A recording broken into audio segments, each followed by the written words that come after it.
오늘은 욥기 31장 말씀을 보겠습니다. 다 함께 자리에 일어나서 욥기 31장 말씀을 우리 한 마음과 한 목소리로 봉독하도록 하겠습니다. 욥기 31장 1절부터 말씀입니다. 시작. 내가 내 눈과 약속하였나니 어찌 처녀에게 주목하랴. 그리하면 위에 계신 하나님께서 내리시는 분깃이 무엇이겠으며 높은 곳의 전능자께서 주시는 기업이 무엇이겠느냐. 불의한 자에게는 환난이 아니겠느냐. 행악자에게는 불행이 아니겠느냐. 그가 내 길을 살피지 아니하시느냐. 내 걸음을 다 세지 아니하시느냐. 만일 내가 허위와 함께 동행하고 내 발이 속임수에 빨랐다면 하나님께서 나를 공평한 저울에 달아보시고 그가 나의 온전함을 아시기를 바라노라. 만일 내 걸음이 길에서 떠났거나 내 마음이 내 눈을 따랐거나 내 손에 더러운 것이 묻었다면 내가 심은 것을 타인이 먹으며 나의 소출이 뿌리째 뽑히기를 바라노라. 만일 내 마음이 여인에게 유혹되어 이웃의 문을 엿보아 문에서 숨어 기다렸다면 내 아내가 타인의 맷돌을 돌리며 타인과 더불어 동침하기를 바라노라. 그것은 참으로 음란한 일이니 재판에 회부할 죄악이요 멸망하도록 사르는 불이니 나의 모든 소출을 뿌리째 뽑기를 바라노라. 만일 남종이나 여종이 나와 더불어 쟁론할 때에 내가 그의 권리를 저버렸다면 하나님이 일어나실 때에 내가 어떻게 하겠느냐. 하나님이 심판하실 때에 내가 무엇이라 대답하겠느냐. 나를 태 속에서 만드신 이가 그도 만들지 아니하셨느냐. 우리를 뱃속에서 지으신 이가 한 분이 아니시냐. 내가 언제 가난한 자의 소원을 막았거나 과부의 눈으로 하여금 실망하게 하였던가. 나만 혼자 내 떡덩이를 먹고 고아에게 그 조각을 먹이지 아니하였던가. 실상은 내가 젊었을 때부터 고아 기르기를 그의 아비처럼 하였으며 내가 어렸을 때부터 과부를 인도하였노라. 만일 내가 사람이 의복이 없이 죽어가는 것이나 가난한 자가 덮을 것이 없는 것을 못 본 채 했다면 만일 나의 양털로 그의 몸을 따뜻하게 입혀서 그의 허리가 나를 위하여 복을 빌게 하지 아니하였다면 만일 나를 도와주는 자가 성문에 있음을 보고 내가 주먹을 들어 고아를 향해 휘둘렀다면 내 팔이 내 어깨 뼈에서 떨어지고 내 팔 뼈가 그 자리에서 부스러지기를 바라노라. 나는 하나님의 재앙을 심히 두려워하고 그의 위엄으로 말미암아 그런 일을 할 수 없느니라. 만일 내가 내 소망을 금에다 두고 순금에게 너는 내 의뢰하는 바라 하였다면 만일 재물의 풍부함과 손으로 얻은 것이 많음으로 기뻐하였다면 만일 해가 빛남과 달이 밝게 뜬 것을 보고 내 마음이 슬며시 유혹되어 내 손에 입맞추었다면 그것도 재판에 회부할 죄악이니 내가 그리하였으면 위에 계신 하나님을 속이는 것이리라. 내가 언제 나를 미워하는 자의 멸망을 기뻐하고 그가 재난을 당함으로 즐거워하였던가. 실상은 나는 그가 죽기를 구하는 말로 그의 생명을 저주하여 내 입이 범죄하게 하지 아니하였노라. 내 장막 사람들은 주인의 고기에 배부르지 않은 자가 어디 있느뇨 하지 아니하였는가. 실상은 나그네가 거리에서 자지 아니하도록 나는 행인에게 내 문을 열어주었노라. 내가 언제 다른 사람처럼 내 악행을 숨긴 일이 있거나 나의 죄악을 나의 품에 감추었으며 내가 언제 큰 무리와 여러 종족의 수모가 두려워서 대문 밖으로 나가지 못하고 잠잠하였던가. 누구든지 나의 변명을 들어다오. 나의 서명이 여기 있으니 전능자가 내게 대답하시기를 바라노라. 나를 고발하는 자가 있다면 그에게 고소장을 쓰게 하라. 내가 그것을 어깨에 매기도 하고 왕관처럼 머리에 쓰기도 하리라. 내 걸음의 수요를 그에게 알리고 왕족처럼 그를 가까이 하였으리라. 만일 내 밭이 나를 향하여 부르짖고 바디랑이 함께 울었다면 만일 내가 값을 내지 않고 그 소출을 먹고 그 소유주가 생명을 잃게 하였다면 밀 대신에 가시나무가 나고 보리 대신에 독보리가 나는 것이 마땅하니라 하고 욥의 말이 그치니라. 아멘. 오늘도 우리가 주님의 말씀을 받겠습니다. 욥의 말이 끝났습니다. 그동안 함께 이 욥의 이야기를 새 친구의 이야기도 이야기지만 욥의 이야기를 함께 읽느라 우리가 참 수고 많았습니다. 그런데 오늘 이 욥의 말이 그동안 했던 모든 말들을 종합해서 정말 하나님 앞에 마지막 힘을 다해서 욥이 하나님 앞에 하나님 이러셔야 되겠습니까? 어떻게 하시려고 이렇게 하십니까? 라고 마지막 하나님께 따지고 있는 그런 이야기라고 볼 수 있는 것이죠. 31장에서 욥은 분명히 인정하고 있습니다. 인과응보, 권선징악, 욥이 분명히 알고 있습니다. 하나님께서는 내가 잘못을 범하면 거기에 대해서 마땅한 벌을 내리실 것이다. 그리고 자신이 만약에 그런 잘못을 저질러서 재앙을 당할까 두려웠었기 때문에 자신은 절대로 그런 죄악을 저지르지 않았다라고 단호하게 말하고 있습니다. 그러면서 계속 반복하는 말이 그것이죠. 만일 그리하였다면, 만일 그리하였다면, 만일 그리하였다면. 자신은 그렇게 하지 않았다는 것을 말하고 있는 것입니다. 욥은 죄에 빠지지 않도록 자신을 철저하게 단속했던 사람입니다. 성적인 죄악 또 그런 유혹에 빠지지 않으려고 굉장히 노력했던 사람이고, 또 자신이 부리는 종들에게도 자신이 혹시라도 잘못 대해줄까 봐, 지금 같으면 노사관계에서 사주의 입장에서 노동자들이 혹시라도 부당한 대우를 받을까 봐 최선을 다해서 그들의 필요를 채워주고 그들에게 아낌없이 베풀었던 사람이 바로 자신이었다라는 사실을 말해주고 있는 것이죠. 그리고 고아와 과부나 나그네를 돌보는 일에 최선을 다했다라는 사실들을 말해주고 있습니다. 우리가 한번 다시 읽고 또 다시 읽고 하면서 욥이 살았던 이 마음을 가지고 우리가 살아야겠구나 라는 사실들을 알 수 있고 또 마음에 새겨야 할 만큼 욥은 자신이 단순히 죄에 빠지는 것뿐만 아니라 이 땅의 정의를 위해서, 사회적 정의를 위해서 애쓰고 살았던 사람이라는 사실을 이렇게 말해주고 있는 것입니다. 오늘 우리가 이 욥기를 읽고 특별히 31장을 읽으면서 의롭게 살아가는 것은 이런 것이구나. 하나님 앞에서 정말 내가 믿음을 가지고 살아가고 하나님 말씀에 대해서 순종하며 살아가는 것이 단순히 하나님과 나와의 관계만 좋게 만들어 놓고, 하나님 내가 주님 앞에 예배 잘 드립니다, 내가 하나님 앞에 아낌없이 나의 종교 생활, 기도하고 말씀 묵상하고 복음을 전도하고 하는 일들, 예배하는 일들, 그런 일들 내가 정말 잘하고 있지 않습니까? 그렇게 말하는 것으로 하나님을 믿는 이 신앙생활이라는 것이 그렇게 끝나는 것이 아니구나라는 사실들을 욥의 모습들을 통해서 보게 되는 것이죠.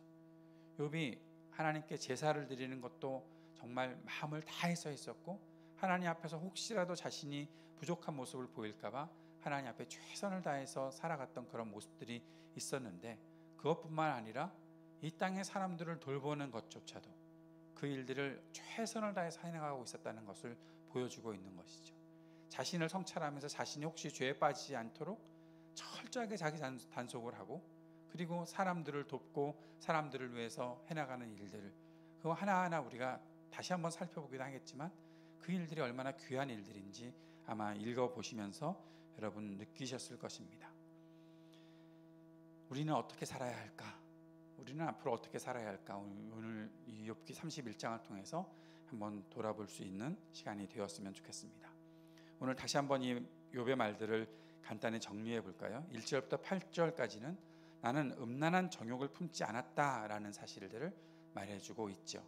1절에서 어찌 처녀에게 주목하랴, 내가 결혼한 남자로서 어떻게 처녀들에게 주목하랴, 그들에게 어떤 이성적인 그 유혹에 내가 빠질 수 있으랴라고 얘기하면서 그 말을 8절까지 쭉 이어가고 있습니다. 성적 유혹에 빠지지 않기를, 음란한 것에 빠지지 않기를 바라면서 그렇게 욥이 살았다라는 것이죠. 그리고 9절에서도 또 이어서 말하고 있습니다. 이웃 여인과, 다시 말하면 기혼 여성과 불륜을 저지르지 않도록 그렇게 살아가려고 노력했다라는 사실을 9절에서 12절까지 말해주고 있는 것입니다. 이러한 일들에 대해서 우리가 깊이 묵상하고 또 마음에 새기고 살아가야 하는 것, 이것은 남성에게뿐만 아니라 여성에게도 마찬가지겠지요. 이성에게 대한 어떠한 유혹에 빠지지 않도록 마음을 다스리고 또 그렇게 시험에 들지 않도록 해나가는 것, 그것이 얼마나 중요한 일인가 욥이 말해주고 있는 것입니다. 13절에서 15절까지는 나는 종들에게 갑질하지 않았다라는 말로, 요즘 말로 하면 그렇게 표현할 수 있을 것입니다. 남종이나 여종이 나와 더불어 쟁론할 때 내가 그의 권리를 저버렸다면, 그들의 권리에 대해서 충분히 알고 그들의 권리를 보장해 주는 일들을 하고 있었다라는 것입니다. 만약에 내가 그들의 권리를 저버렸다면 하나님이 일어나실 때 내가 어떻게 하겠느냐? 하나님이 심판하실 때 내가 무엇이라 답하겠느냐? 나를 태 속에서 만드시니가 그도 만들지 아니하셨느냐? 우리를 뱃속에서 지으시니가 한 분이 아니시냐? 욥은 사람들을 직업에 따라서 뭐 천하고 귀하고 그렇게 보지 않았다는 것이죠. 종들이라 할지라도, 지금 내 집에서 종으로 살고 있는 사람들이라 할지라도 하나님께서 함께 지으신 사람들이라는 사실을 가지고 그들의 권리를 존중하고 살았다는 것입니다. 사랑하는 여러분, 우리가 사람들에 대한 차별, 그것이 어떤 시점에서 가장 많이 나타납니까? 아마도 직업이 아닐까요? 어떤 직업을 갖고 있는가에 대해서, 저 사람은 왜 저런 직업을 갖고 있지? 나는 이 정도 살고 있는데 하면서 그 사람에 대해서 혹시 내 마음이 이렇게 좀 높은 곳에 올라가 있는 것처럼 사람들을 비천하게 여기고 그렇게 살아간다면, 그건 하나님께서 보실 때, 하나님께서 심판하실 때 할 말 없다라고 욥은 그렇게 말하고 있습니다. 어떤 일을 하더라도, 세상에서 어떤 일을 하는 사람이라도 귀하게 여기고 아낄 수 있는 사람이 되어야 하는 것이죠. 가끔 뭐 온라인이나 뭐 TV나 그런 곳에서 나오는 모습들을 보면서 자녀들을 키우는 부모들의 모습들이 가끔 마음속에 아유, 왜 저러지? 라는 생각을 하게 만듭니다. 자기 자식들을 교육시키면서 너 공부 안 하면 저렇게 된다 라고 하면서 비천한 직업들을 갖고 있는 사람이라고 그렇게 사람들을 깔보는 식으로 아이들이 자라면서 사람들을 그렇게 차별하게 될 수밖에 없는 일들. 길에서 청소하시는 분들이 그 일들을 한다고 해서 그분 자체가 비천하거나 안 좋은 사람입니까? 아니잖아요. 다 귀한 일들을 하시는 거잖아요. 존중해야죠. 어떤 일을 하더라도 존중해야죠. 우리는 그런데 그런 마음들이 때로는 없는 것 같습니다. 조금 잘 살게 되면, 조금 뭐 갖게 되면 비교합니다. 왜 그러냐고. 어제도 정원지기 모임 때 잠깐 말씀을 드렸지만, 제 딸이 초등학교 1학년을 한국에서 입학을 했었는데, 그 학교에서 어느 날 학교 입학한 아이가 며칠 있다가 집에 오더니 물어보는 거예요. 아빠, 우리 집은 몇 평이야? 왜 그런 걸 물어보니? 학교에서 26평 사는 애들하고 39평 사는 애들하고 같이 놀면 안 된다고 친구들이 그런데, 무슨 소리를 하고 있는 겁니까? 부모들이 그렇게 교육을 시켰겠죠. 너 몇 평짜리 살아? 너 몇 동 살아? 동에 따라서 평수가 달라지니까 아파트가. 사람들을 왜 그런 식으로 봅니까? 똑같이 귀한 사람들이잖아요. 어디에 살고 있든지.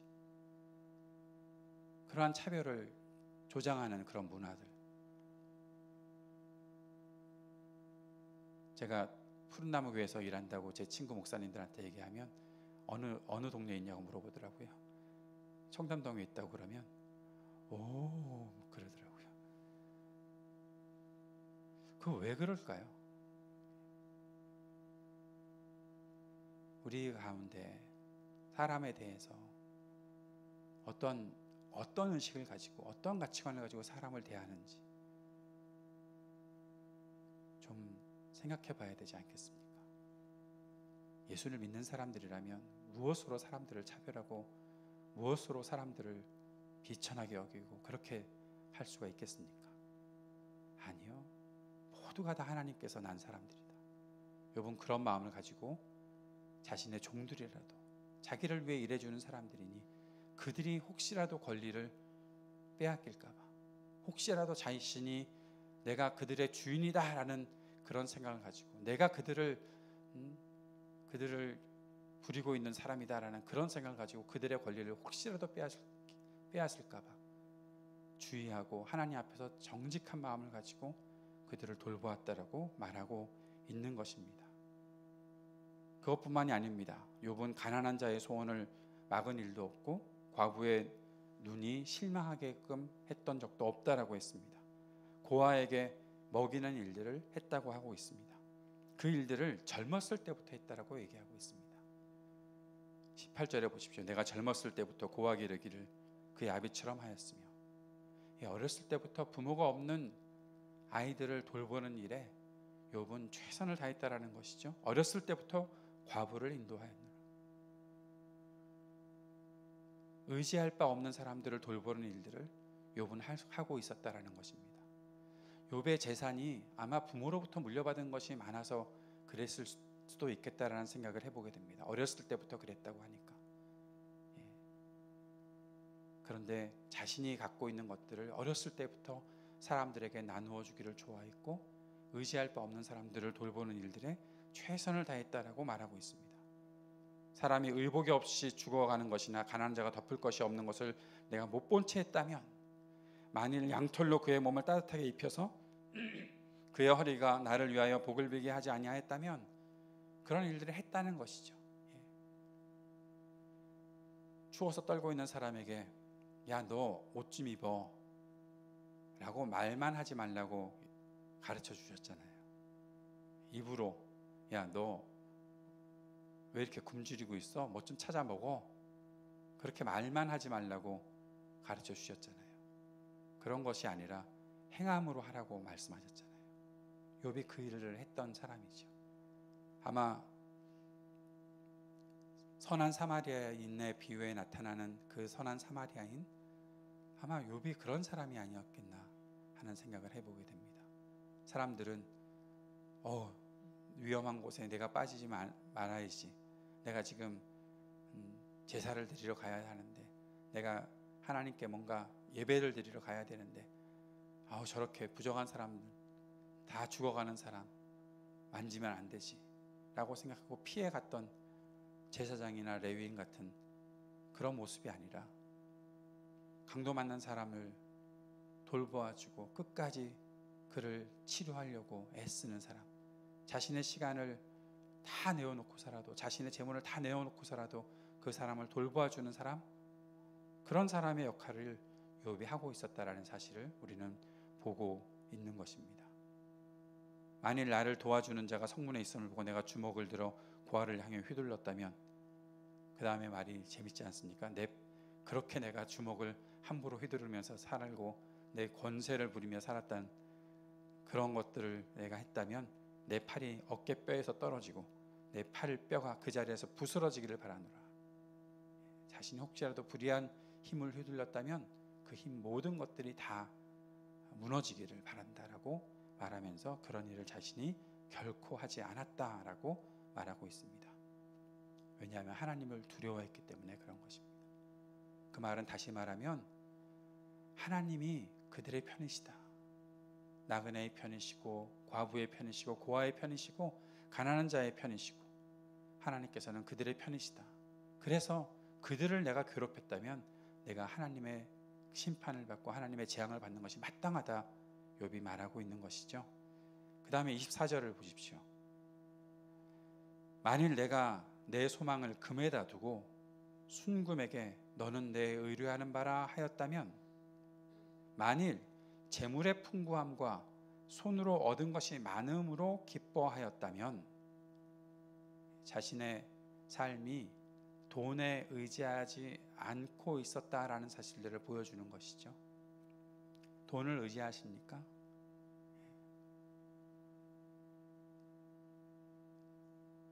우리는 돈 의지하고 살잖아요. 돈이 좀 있고 없고에 따라서 그 마음의 평안함과 불안이 확 오고 가잖아요. 욥은 이렇게 얘기합니다. 내가 만약에 내 소망을 금에다 두고 순금에게 너는 내 의뢰하는 바라.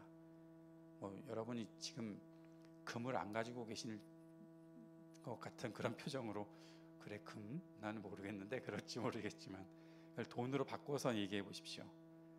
만일 내가 내 소망을 돈에다 두고 돈에게 너는 내 의뢰하는 바라 하였다면, 만일 돈의 풍부함과 손으로 얻은 그 돈이 많음으로 기뻐하였다면,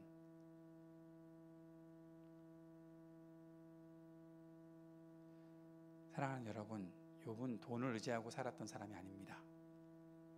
그것을 어떻게 알 수가 있습니까?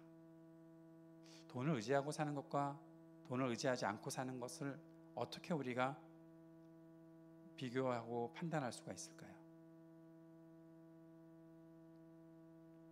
그걸 알아야 우리가, 돈이 중요하잖아요. 돈이 중요하지 않다고 말하는 것이 아닙니다. 돈이 필요하잖아요. 근데 돈이 필요하고 중요한데 돈을 의지하지 않고 살았다라고 말을 한다면 그것은 어떻게 우리가 판단할 수 있겠는가? 욥이 앞에서 말했던 것과 한번 비교해서 생각을 해보면 결론을 알 수 있지 않겠나 싶습니다. 그것은 자신이 필요한 것만큼 쓰고 있긴 하겠지만 모든 것들을 사람들을 위해서 나누고, 가난한 자, 고아, 과부, 나그네, 그들을 위해서 아낌없이 베풀고 썼던 그러한 삶을 살아간다면 그것은 돈을 의지하지 않고 살아가는 것이겠죠. 내가 얼마밖에 없는데 안 되겠는데, 나는 내가 이렇게 주면 아까운데, 그런 것이 아니라 아낌없이 베푸는 사람. 예전에도 말씀드렸죠. 부자는 어떤 사람입니까? 돈을 많이 축적해 놓은 사람이 부자가 아닙니다. 진정한 부자는 써야 할 곳에 돈을 쓸 수 있는 사람이 부자입니다. 마음껏 쓸 수 있는 사람이 부자입니다. 가지고 있는 거 아무것도 못 쓰고 그것 때문에 근심하고 살면 그게 무슨 부자이겠습니까? 마음껏 쓸 수 있는 사람, 자신의 만족을 위해서가 아니라 베풀어야 하는 곳에 마음껏 베풀 수 있는 사람, 그 사람이 부자인 것이겠죠. 욥은 지금 그런 말을 하고 있습니다. 그러면서 욥이 하는 말 중에 재미있는 말이 또 27절에 있습니다. 내 마음이 슬며시 유혹되어 내 손에 입맞추었더라면. 슬며시 유혹되어. 여러분, 유혹은요 이렇게 막 무섭게 다가오는 것이 아니고요, 슬며시 다가오는 겁니다.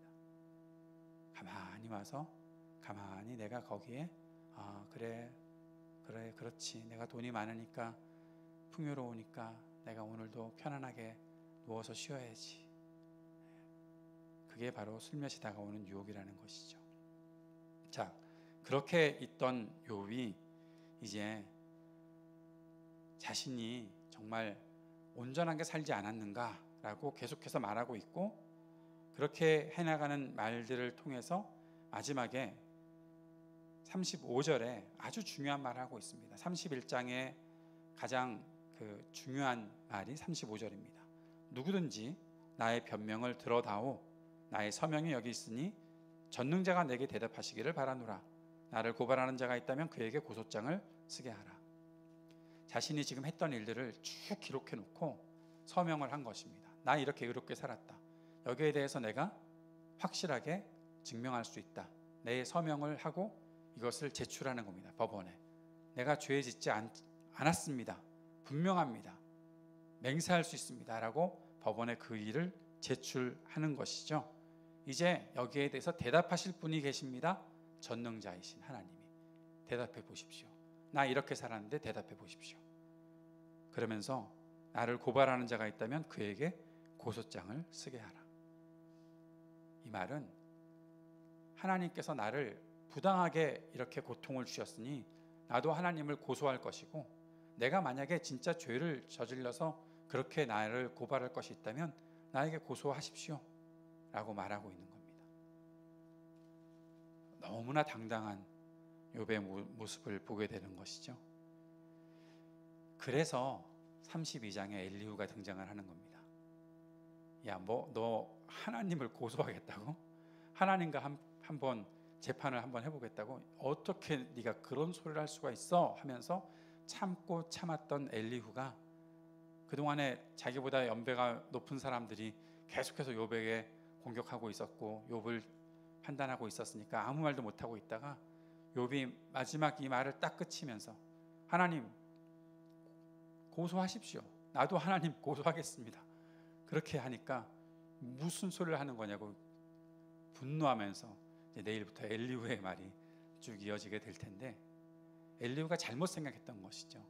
욥의 이 고소라는 것은 하나님을 전혀 신뢰하지 못해서 하나님께 대해서 하나님은 불의하시다라고 그렇게 말하는 것이 아니라, 하나님, 내가 하나님과 단판 지어야 되지 않겠습니까?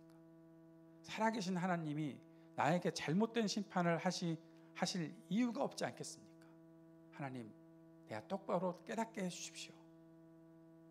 하나님 앞에 내가 있습니다 라고 생각하고 하나님의 그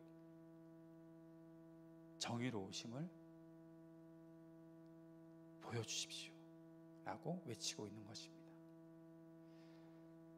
혹시 신정론이라는 이야기를 들어보신 적이 있으십니까? 신앙생활 하시면서 한 번쯤은 듣고서 지나쳤을 텐데, 좀 어려운 그런 내용이라 그냥 쑥 지나가 버렸을 수가 있겠는데, 쉽게 설명하면 그런 것입니다. 온 세상이 악한 일들로, 부조리한 일들로 그렇게 가득한데 하나님은 어떠한 분이신가? 라는 질문을 던지고, 그럼에도 불구하고 하나님은 정의로우시고 선하신 분이시다라는 사실을 말해주는 것, 그것을 가리켜서 신정론이라고 말하는 것입니다. 그런데 욥의 세 친구들은 자신들이 갖고 있었던 생각으로 그 신정론을 그저 그렇게 대하고 있었던 거죠. 그러니까 하나님이 바른 분이신데, 하나님이 정의로우신 분이신데 어떻게 죄 없는 사람에게 심판을 내릴 수가 있는가라고 하면서 욥이 죄를 지었다라고 그렇게 욥을 단죄하는 일들을 했었다면, 욥이 갖고 있었던 신정론이라는 것은 하나님에 대한 철저한 신앙에서 나오는 신정론이라는 것입니다. 하나님, 정말 나 아무것도 죄 지은 것이 없는데 하나님께서 나를 심판하셨다면 분명히 하나님께는 그만한 이유가 있지 않겠습니까? 그 일을 나에게 알려주십시오. 하나님은 살아계시고 하나님은 정의로우시고 하나님은 선하신 분이십니다. 내가 그 사실을 분명히 알고 있습니다. 그런데 내가 알지 못하는 일들이 있지 않습니까? 그래서 욥이 28장에서 지혜를 얘기했던 거잖아요. 하나님의 그 지혜, 사람들이 도무지 이해할 수 없었던 그 일들을 행하시는 분이니까 내가 갖고 있었던 지혜가 다가 아니구나.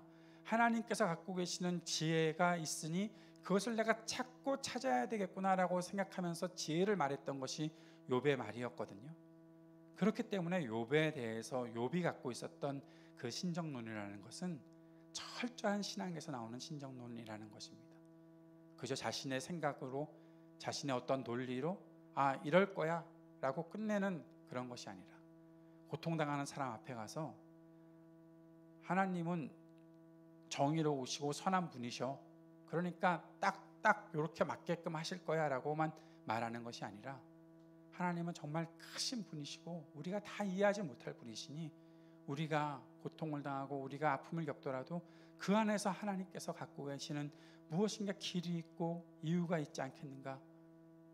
함께 하나님 앞에 머물러 있어 보자라고 얘기하면서 하나님 앞을 절대로 떠나지 않는 그 마음을 갖고 있는 것, 그것이 진짜 신앙의 모습이라는 것이죠.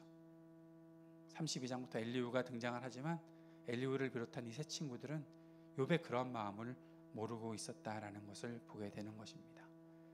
말씀을 정리합니다. 사랑하는 여러분, 우리가 어떻게 하나님의 지혜를 구하며 살아야 되겠는지, 그리고 어떻게 하나님의 정의로우심과 선하심을 우리가 어떻게 드러내며 살아야 하겠는지 생각해 볼 수 있었으면 좋겠습니다. 그런데 그 사실에 대해서, 하나님의 선하시고 의로우심에 대해서 철저하게 믿고 사는 사람이 되려면